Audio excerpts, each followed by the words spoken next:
ये बहुत ही खास प्रेस वार्ता है और एक ज्वलंत मुद्दे पर है। और जैसा कि आप देख रहे हैं, मेरे साथ कांग्रेस पार्टी के नेता ही नहीं, वो लोग जिन्होंने भारत का नाम और हिंदुस्तान का परचम खेल के जगत में लहराया है, वो आज इस मंच पर हैं।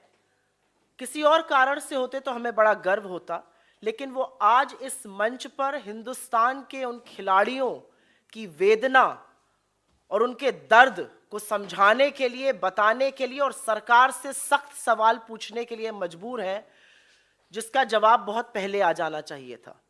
बहुत कुछ कहने से पहले मेरे साथ मंच पर कृष्णा पूनिया जी हैं, जो भारत की पहली वुमेन एथलीट हैं, जिन्होंने गोल्ड जीता था in track and field event, Arjun awardee हैं, पद्मश्री हैं। और मेरे बाएं पर मेरे भाई और विजेंद्र सिंह हैं, ओलंपियन हैं और तगड़े मुद्दों पे हमेशा अपना मत देते हैं और साथ में खिलाड़ियों के खड़े रहते हैं।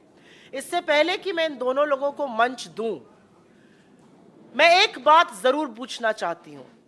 72 घंटे से ऊपर हो गए और जिसको अंग्रेजी भाषा में अनप्रेसिडेंटेड कहा जाता है, ऐसा पहले कभी नहीं हुआ कि the most decorated athletes of Indian sports stars, जिनकी विश्व में जिन्होंने भारत का परचम लहराया, वो बेटियां जो शेरनियों की तरह दहाड़ती हैं दंगल में, कुश्ती की रिंग में, आज जंतर मंतर पर बैठकर जब उनकी आंखों से आंसू निकलता है तो सरकार की यह खामोशी अपने आप में निंदनीय ही नहीं, अपने आप में और बहुत गंभीर और गहरे सवाल खड़ा करती है। क्योंकि कटघरे और सवालों के घेरे में रेसलिंग फेडरेशन ऑफ इंडिया के चीफ, भाजपा के सांसद बृजभूषण सिंह जरूर हैं, लेकिन उससे ज्यादा आज कटघरे में प्रधानमंत्री मोदी खड़े हैं। और ये मैं बिना रीजन के नहीं बोल रही हूं, ये एक पैटर्न है। विनेश फोगट जी ने अपनी पहले दिन की प्रेस कॉन्फ्रेंस में कहा था कि उन्होंने अपने परिवार के साथ जाकर 2021 के अक्टूबर महीने में मोदी जी को सारी असलियत से वाकिफ कराया था। उन्होंने सच बताया था और अपनी जान पर होने वाले हमले का अंदेशा भी जाहिर किया था। और मोदी जी ने कहा था नहीं नहीं, तुम्हें कुछ नहीं होगा। 1.25 साल तक, और मोदी जी ने सार्वजनिक रूप से विनेश फोगट जी को अपनी बेटी कहा है कि तुम तो मेरी बेटी जैसी हो, मैं तुम्हारे सारे परिवार को जानता हूं। तो आज सवाल यह है कि जब एक महिला एथलीट और डेकोरेटेड महिला एथलीट इस देश के प्रधानमंत्री के पास जाकर फेडरेशन में हो रहे यौन शोषण और कुकृत्यों के बारे में अक्टूबर महीने में बताती है, तो 1.25 साल तक मोदी जी ने क्या किया और वो इस पर चुप क्यों रहे? क्या कार्रवाई हुई? मंत्री, सांसद अभी भी अपने पद पर बरकरार है, कोई इंटरनल इंक्वायरी नहीं हुई, कोई सवाल जवाब नहीं पूछा गया। और हम ये क्यों ना पूछें कि इस सरकार का पैटर्न है, ये बड़े बड़े आक्षेप और बड़े बड़े आरोप लगते हैं, उसके बाद कटघरे में इनके मंत्री, इनके सांसद खड़े होते हैं, लेकिन बेशर्मी के चलते और थेथरई के चलते यह सरकार उनको पद से बर्खास्त नहीं करती। यह हमने अजय मिश्रा टेनी के केस में भी देखा था, जो आज भी मंत्री बने हुए हैं, और बृजभूषण सिंह के केस में भी हम देख रहे हैं। मेरा सवाल यह है कि देश के प्रधानमंत्री ने अक्टूबर 2021 के बाद, विनेश फोगट जी का कहना है उनको सब कुछ बताया, उसके बाद वो शांत क्यों रहे? जंतर मंतर पर बैठे हुए ये एथलीट्स, उनकी आंख के आंसू और इन लड़कियों का आज शायद लड़की होने पर भी अफसोस जताना बहुत बड़े सवाल खड़ा करता है। एक ही लाइन कहूंगी और उसके बाद मैं कृष्णा पूनिया जी को इनवाइट करूंगी कि वो अपना ओपनिंग वक्तव्य बोले। हमने अभी तक सरकार के एक नुमाइंदे से इन कुकृत्यों की निंदा नहीं सुनी, इसकी भर्त्सना नहीं सुनी। मेरी कोई आशा नहीं है कि इस देश की महिला और बाल विकास मंत्री, जो कि एक राहुल गांधी ट्रोल है, वो इस वाक्य पर एक भी शब्द बोलेंगी। भाजपा में कुलदीप सिंह सेंगर हुए, भाजपा में चिन्मय आनंद हुए, भाजपा में अंकिता ठाकुर का कातिल बैठा है, भाजपा में लखीमपुर चीरहरण के लोग बैठे हैं। ये क्या है भाजपा का चाल चरित्र और चेहरा? और क्या बेटी बचाओ वाकई में भाजपा से बेटी बचाओ का नारा था? क्योंकि ये सारे नारे आज पूरी तरह से खोखले हैं। क्या बेटी बचाओ और क्या खेलो इंडिया? आपके जो ध्वजवाहक हैं स्पोर्ट्स के, वो जंतर मंतर पर बैठकर ये बोल रहे हैं हमें यौन शोषण के लिए मजबूर किया जा रहा है। ये बात प्रधानमंत्री को पता है और इस बात पर पर्दा गिराया जा रहा है। मैं आमंत्रित करती हूं कृष्णा पुनिया जी को कि वो खिलाड़ियों के बारे में, महिलाओं के बारे में और क्या हो रहा है उस सच को उजागर करें। नमस्कार सभी साथियों को। और मैं यही कहना चाहूँगी कि जब समाज से कोई लड़की निकलकर अपने आप को आगे बढ़ाना चाहती है तो सबसे पहली लड़ाई उसकी समाज से होती है, और वो उन जद्दोजहद से निकलकर दिन रात एक करके पसीना बहा के, खून बहा के और देश के लिए पदक जीतने की सोचती है। और जब वो इस मुकाम पे जा रही होती है तो उसके बीच में एक खबर आती है कि रेसलिंग फेडरेशन ऑफ इंडिया के जो प्रेसिडेंट हैं ब्रिजभूषण शरण जी, वो यौन शोषण करते हैं। और ये उस बेटी के द्वारा आरोप लगाए गए हैं जिसमें माननीय प्रधानमंत्री जी ने कहा था कि तुम हमारी बेटी हो, और उसी बेटी ने एक सवाल कल दागा है कि इस देश में बेटी पैदा होनी ही नहीं चाहिए। इससे ज़्यादा तकलीफ़ की बात, दर्द की बात क्या हो सकती है। और साथ साथ मैं ये सवाल ये भी करती हूँ, एक तरफ तो हमारा देश पदक चाहता है और दूसरी तरफ हम अपने भविष्य को देखते हैं, हमारी बेटियों का यौन शोषण होता है, तो आने वाली पीढ़ी या वो पेरेंट्स क्या अपने बच्चों को इस तरीके से स्पोर्ट्स में भेजना चाहेंगे। और मैं यहाँ पर विनेश फोगाट और उन सभी रेसलर्स का मैं धन्यवाद देती हूँ कि इस मंच पे आके उन्होंने इस बात को उठाया है। लेकिन तकलीफ़ इस बात की है कि माननीय प्रधानमंत्री जी को जब उन्होंने लगभग 1.25 साल पहले इन बातों से अवगत करा दिया गया था तो इस पे कार्रवाई क्यों नहीं हुई। और जैसा कि सुप्रिया जी ने कहा कि 72 घंटे के बाद भी ये शर्मनाक बात सड़कों पे अभी तक चल रही है, लेकिन बीजेपी के नेताओं के द्वारा कोई ऐसा स्टेप नहीं उठाया गया। और सुप्रिया जी, आपको ध्यान दिलाना चाहूँगी कि हरियाणा के मंत्री के द्वारा भी एक लड़की के साथ इसी तरीके से कुकृत्य की बात आई थी, और उस लड़की ने भी अभी लगभग मेरे ख्याल से 1.5 महीना ही हुआ होगा ज़्यादा से ज़्यादा, और वो बात वहीं पे स्टॉप हो गई है। तो क्या यही हालात इन रेसलर्स के साथ भी होने वाला है या आने वाली हमारी एथलीट्स के साथ होने वाला है? मैं महिला हूँ और ये पीड़ा मैं समझ सकती हूँ कि लड़की पैदा नहीं होनी चाहिए। ये कितनी बड़ी बात हमारी एथलीट्स ने कही है। और मैं उन दिनों को याद भी करती हूँ जब हम मेडल जीत कर लेकर आते हैं, तब हमें हमारे साथ हर कोई फ़ोटो खिंचवाने के लिए तैयार होता है, बेटी बनाने को तैयार होता है। जब हमारी बेटियों का चीरहरण किया जाता है तो उसके साथ कोई खड़ा क्यों नहीं होता है। और साथ साथ बेटी बचाओ बेटी पढ़ाओ ये नारा है, और इस नारे को तीर तीर तार तार कर चुके बीजेपी के नेता, मैं यही कहना चाहूँगी कि इन नेताओं से बचाने की ज़रूरत है। और मैं यही कहना चाहूँगी कि जो फेडरेशन है वो पूरी भंग होनी चाहिए। जैसा खिलाड़ियों ने कहा कि अकेला नेशनल फेडरेशन नहीं, स्टेट फेडरेशंस भी होनी चाहिए और खिलाड़ियों की भागीदारी उसमें होनी चाहिए। बहुत बहुत धन्यवाद आपका। मैं आमंत्रित करती हूँ विजेंद्र भाई को कि वो इस पर अपना वक्तव्य दें। जी नमस्कार आप सबको। थोड़ी देर पहले मैं जंतर मंतर गया था और पहलवानों का साथ देने, मेरे साथियों का साथ देने, मेरी बहनों का साथ देने मैं था वहाँ पे। और एक मुक्केबाज होने के नाते, एक साथी होने के नाते मैं वहाँ गया था।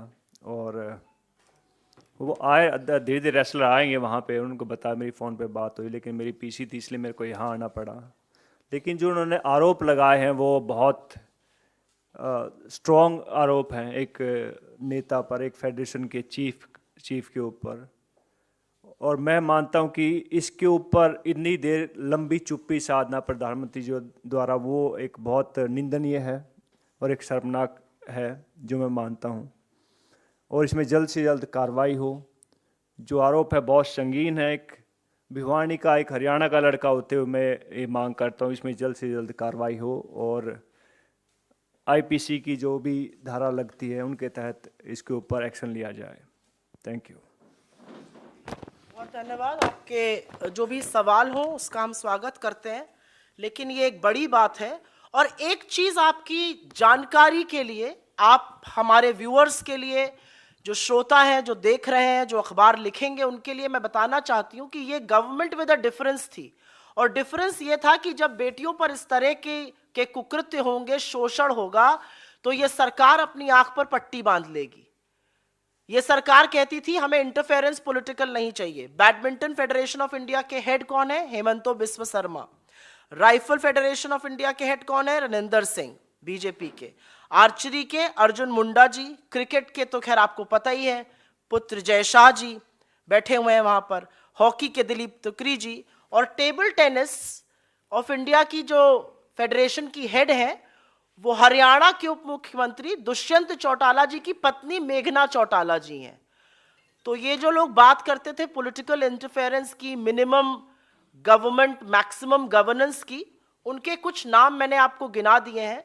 रेसलिंग फेडरेशन में जो हो रहा है, इससे सबको सबक सीखना चाहिए कि, और जैसा कि दोनों खिलाड़ियों ने कहा, ये सिर्फ यहां पे विशुद्ध हम राजनीतिक बात नहीं कर रहे। दो खिलाड़ी आपको बता रहे हैं कि कितना मुश्किल होता है खिलाड़ी के लिए लड़ना समाज से, परिवार से। सोचिए उन माँ बाप को जिनको आज अपनी बेटियों को स्पोर्ट्स में भेजना है, वो कितने आशंकित होंगे और क्या उनके मन पर बीत रही होगी।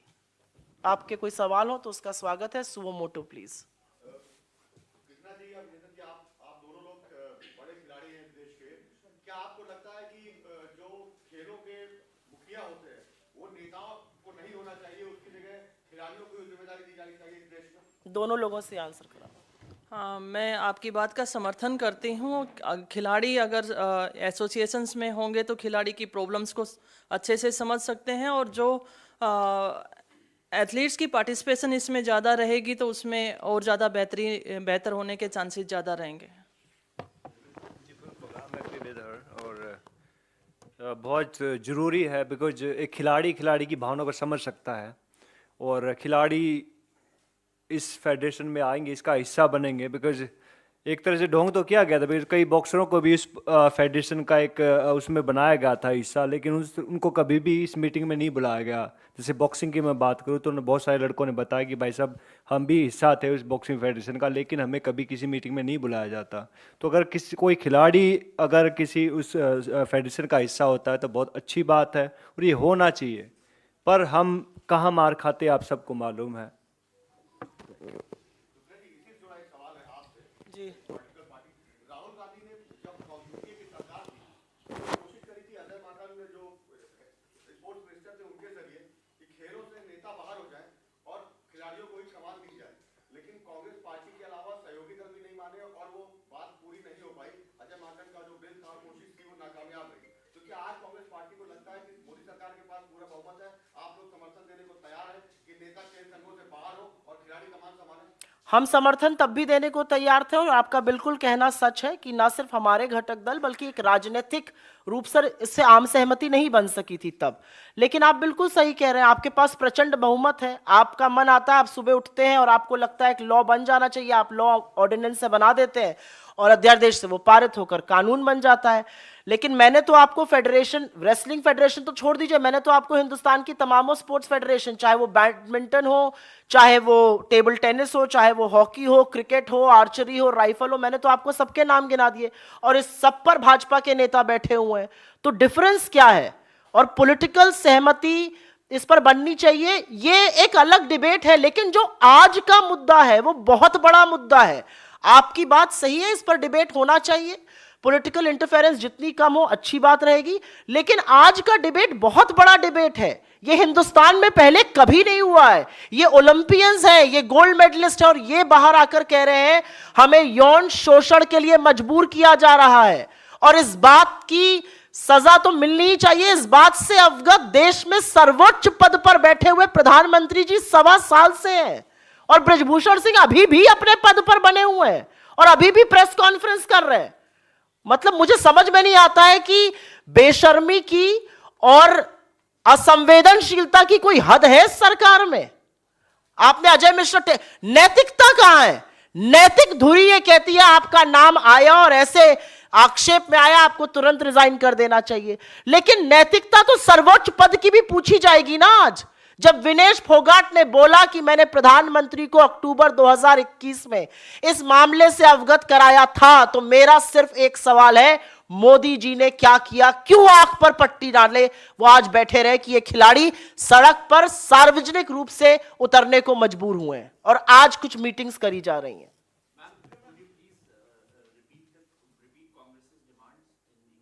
I think the Congress's first and foremost demand is that the federation should be dissolved with immediate effect. Braj Bhushan Singh should have resigned yesterday and not today. But the biggest demand that we want to raise for public interest is that women need to be made safe and secure. I mean, these are some of India's most decorated athletes who've come out in the open and said that they are being forced for sexual harassment. What more do we want our girls to say? And I think the biggest question before the country today is that when Mr. Modi got to know the gory details of what was happening in the Wrestling Federation of India in October 2021, and Vinesh Fogart is on record to say that she briefed the Prime Minister along with her family, what did he do? Why did he not speak? Why did he not have an inquiry done? Was there an interdepartmental inquiry done? Was Mr. Braj Bhushan Singh summoned? Was he asked to clarify his stand? There are many questions today, and I think that is our foremost demand. This country needs to know the truth, and more than anything else, please imagine parents of girls who are in sports. What are they going through at this moment? I have two celebrated, decorated sports stars sitting next to me. They have told you how they feel about it.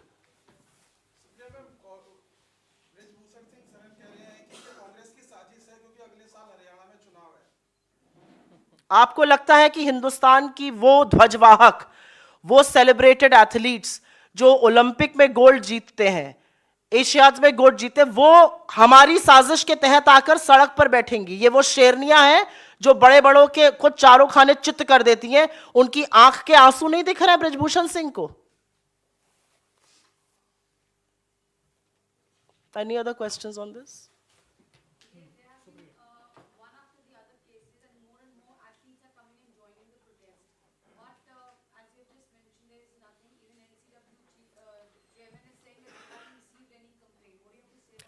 I think more than anything else, the conspicuous silence of this government. Not one spokesperson. Spokespersons, by the way, have withdrawn from television debates. No BJP spokesperson is coming for a debate on this very issue. No BJP supporter is speaking on this. Not a single minister has put out a word condemning this incident. You have India's most celebrated sports stars sitting at Jantar Mantar. It is unprecedented. And more than anything else, the institutions that are meant to safeguard women, sports persons, what are they doing? NCW is very quick to lodge any complaint. NCW को तो आपको बोलना नहीं पड़ता है, वो तो एक ट्वीट कर दीजिए, अगर बीजेपी वाला कर देता है तो वो लपक के पहुंच जाती हैं। आज कहां है NCW? और क्यों नहीं? अब वो इंतजार कर रही है कि कोई आकर उनको कंप्लेन करेगा। वो सुओ मोटो इसका कॉग्निसेंस क्यों नहीं ले रही है? मुझे ऐसा लगता है इस मामले का सुप्रीम कोर्ट को सुओ मोटो कॉग्निसेंस लेकर बर्खास्त और भंग करना चाहिए फेडरेशन, और एक इंक्वायरी सेटअप करनी चाहिए, क्योंकि इस देश के प्रधानमंत्री भी ये सारी बातें सुनकर चुप क्यों बैठे थे, ये अपने आप में एक बहुत बड़ा सवाल है।